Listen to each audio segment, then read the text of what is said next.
trying to get my glove back on with my teeth.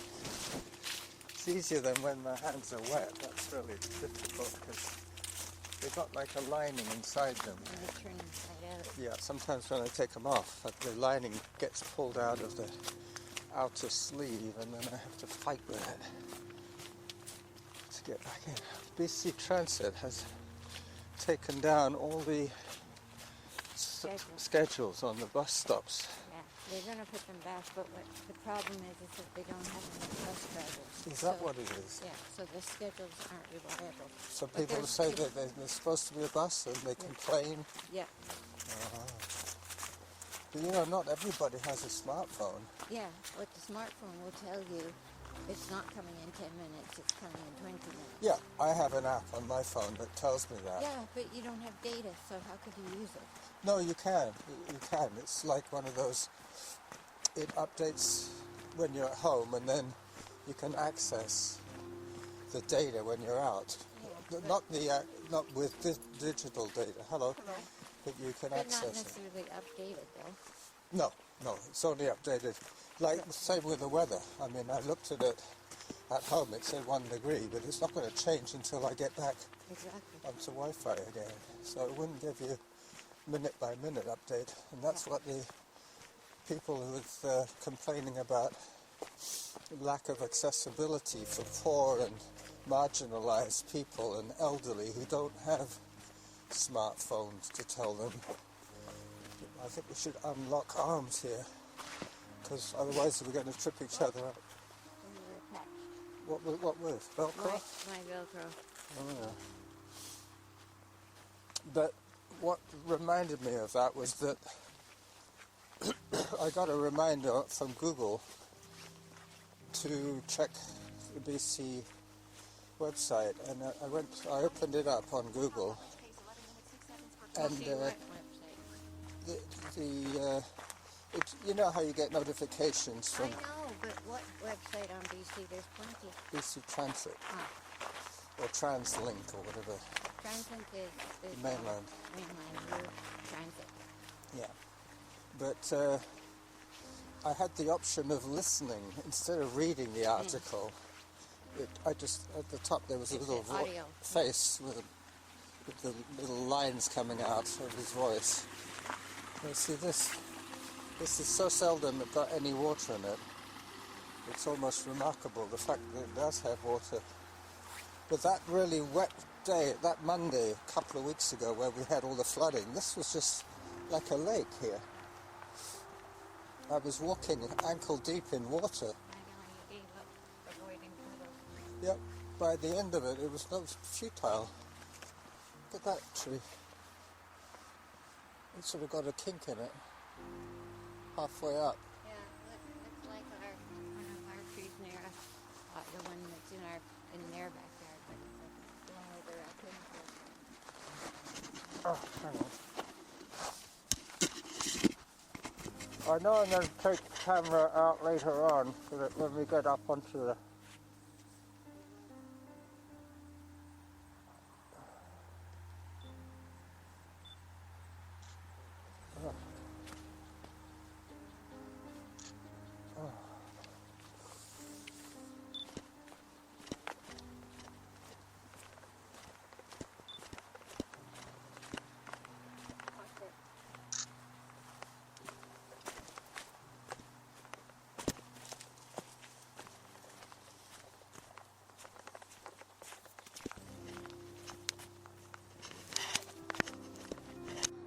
But there's none. This year, all the fungus is gone. But that is the one that you photographed. Oh, that's the one I photograph every year. I know, but recently with all the ripple, that I said I like the ripple fungus. Oh no, that's somebody else. that's another one. See, we'll come back along that side. Yeah. Back through Harvest Lane.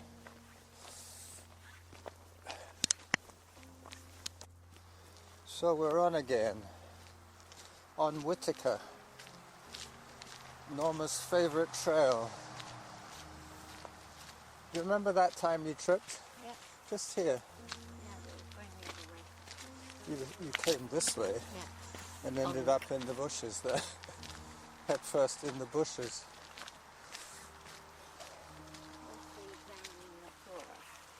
Yeah, closely examining the floor with your chin. Yeah.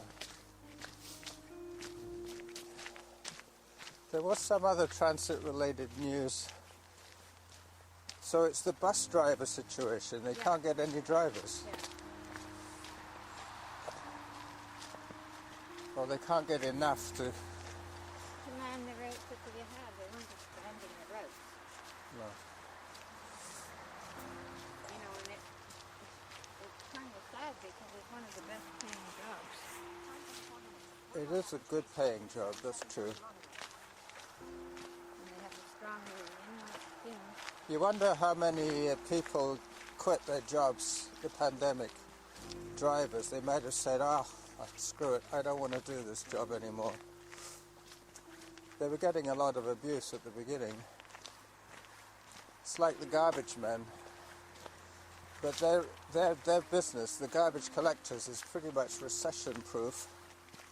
You know, whatever happens, they're going to need people to collect the garbage. Same for the bus drivers.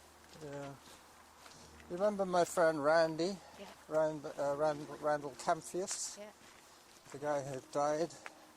His brother was a bus driver. Still is, probably. Yeah, well, you know my pickleball friend who's a bus driver. The woman? Yeah. I think that's what's happening. A lot of those jobs are getting picked up by women workers. Well, not when they have to stay home and school their children. Hello again. Hello, dog. Not running today. No, I'm taking a break today. Give my knees a rest. Yeah. Good. Oh, funny little dog. Yeah, I've had women lost a lot more jobs than men in the COVID. with the COVID. Yeah. All those cleaning jobs in the Not only hospitals. cleaning, everything. It was the women who had to stay home with the kids. Aha. Especially when the schools were all shut. Well, they were all shut for months and months. And I know. The women lost their jobs. I know they were shut for a long time. At the beginning, I thought, what's a few months of homeschooling? 2 years. Yeah. And a lot of parents aren't really equipped to do homeschooling. Either they're not bright enough to teach the kids anything, or the kids are old enough to have pretty complicated homework, and not all of them are online. Yeah. In 20 years' time, they'll have this sort of survey about the effects of COVID over... Not 20 years, it's right now. The kids are not equipped to go into the college grades. I see what you mean. They're dropping out of the system because they've missed too much. Yeah, we haven't really fulfilled the curriculum. And there's a lot of things that even the online system isn't very useful. During the Great Recession in the 30s, that Roosevelt pulled them out of the recession by mobilizing and doing these big projects like the Hoover Dam and stuff like that, building stuff to keep the people working. Yeah, so that they could keep getting paid. Yeah. It was nice Hello. yesterday. But what he said was that one of the questions was, how did the recession affect women? And he said, well, not as much as you'd imagine, because in those days, maybe only 2% of the workforce were women. Yeah, and now it's more like 50%. Now it's more like 40% or 50% of the workforce are women. And they're required for their families. They can't live without two incomes because they're both doing this $15 So the an hour recession job. was there was one breadwinner, and the mother One was homemaker. and one homemaker, yeah, unpaid, working from home. This tree really has come down a lot. Hello. The rot has really set in on that one. But that's the kind of tree they're going to be taking out on Churchill Drive down there.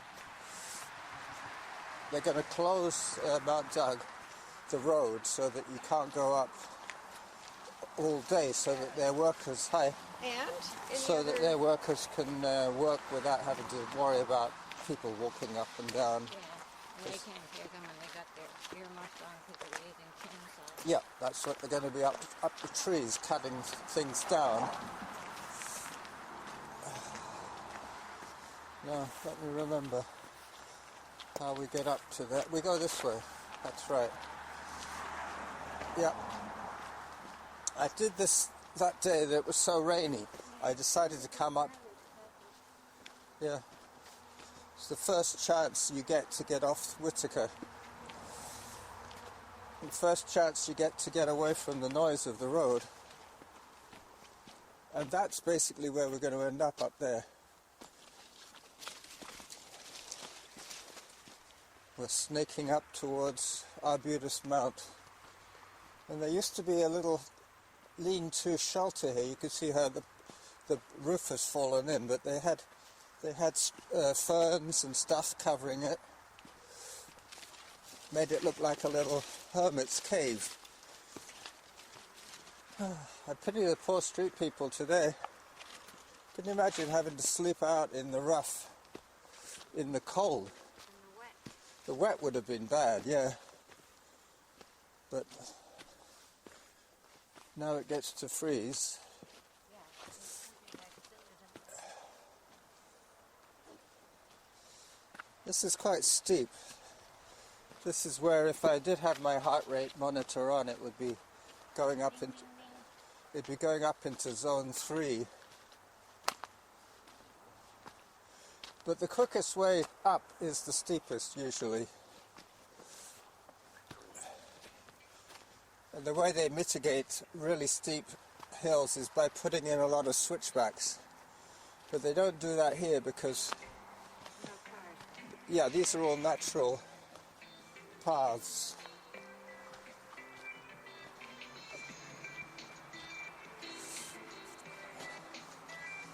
All right. I pause it every now and then just to see if it's on or off. It's on again now.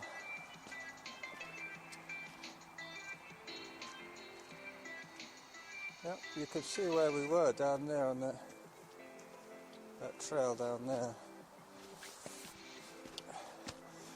Once we get to the top, I'll get the camera out and take some nice pictures. But you can see how this path, they've actually put stones in, and it reminds me a little bit of the paths on Christmas Hill. You see, they've organised the stones. Yeah.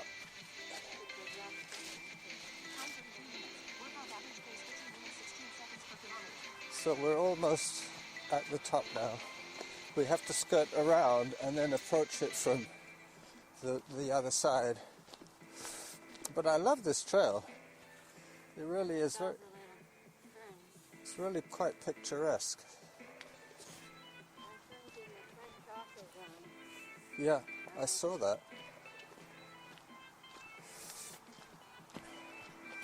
This looks almost manicured, doesn't it? It's too good to miss, really. I'm going to have to take a photograph of this. Yeah. So those are like rowan berries.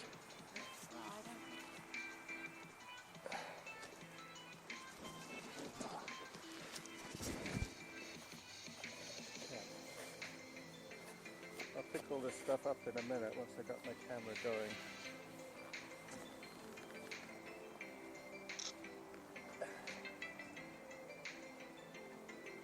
Beautiful little path. It always reminds me of, monks. This is the sort of thing that they would do. They would come out here on their meditative walk.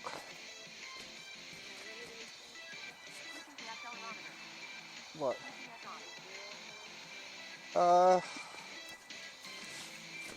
Cloister.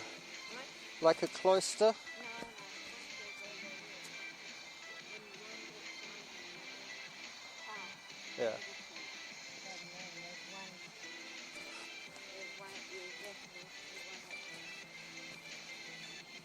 I think I know what you mean, yeah.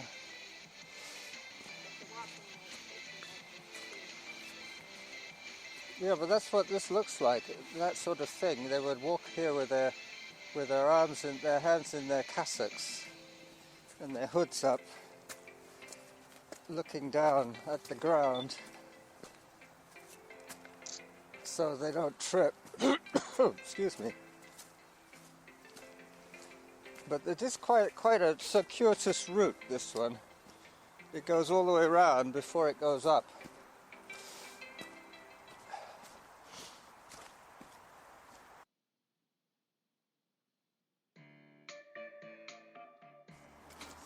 Alright, so I had the voice recorder upside down and I was pushing on it and nothing was happening. I wondered because the button wasn't there.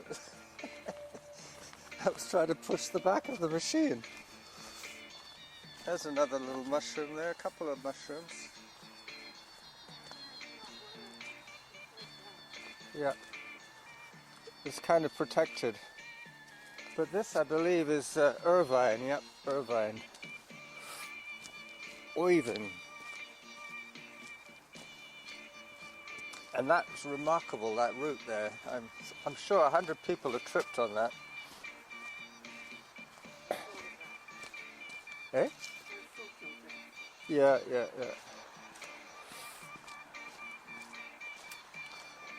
But in a second we'll be back on Whitaker.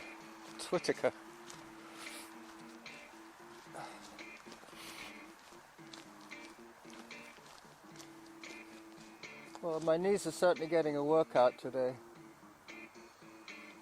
Up and down, up and down.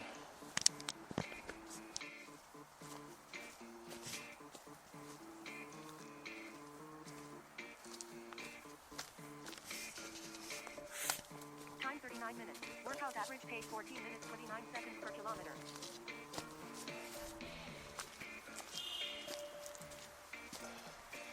They look like little tumours, don't they? Yeah, like little islands. Yeah. And this one is so overgrown. Look at it now. All these tiny ferns. Yeah.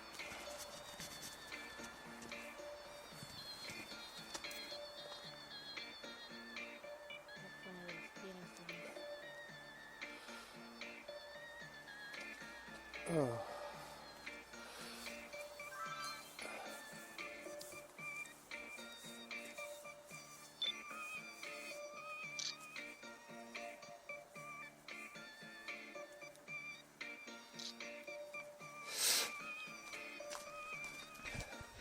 I have no idea what I've done with my voice recorder. It claims I've only been recording for 1 minute. What I probably did when I was fumbling with the back of it, I might have started a new file. It'll all come out in the wash. But I'm going to put the camera away now. I've got lots of lovely photographs and it's just too much work with all these gloves to deal with.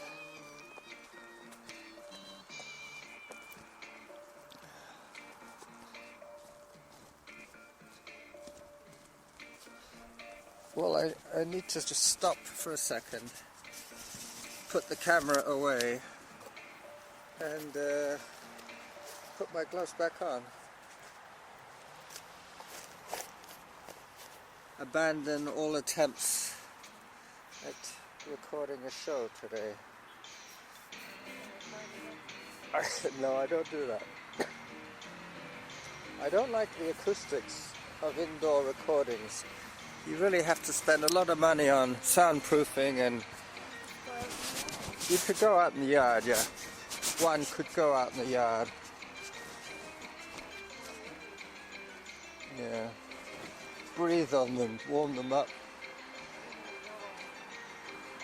Yeah. Yeah, you told me you've had them and they were still on both sides. You had, there's a nice fungus growing out of a log there. Now that I put the camera away, forget it. No more pictures. Done it. Done, dusted. Yeah. Pick up the pace. get busy, stay warm.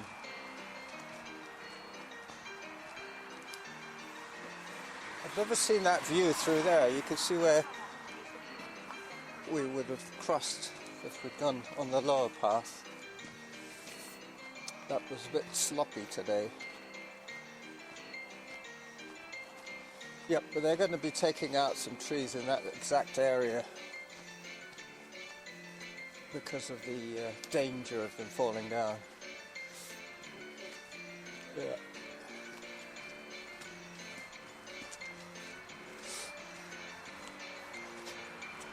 I'm pretty sure I have a few files I don't even know about that I've stopped and restarted. And doesn't really matter, I know. Doesn't amount to a pile of beans. So what it is, it'll be what it is.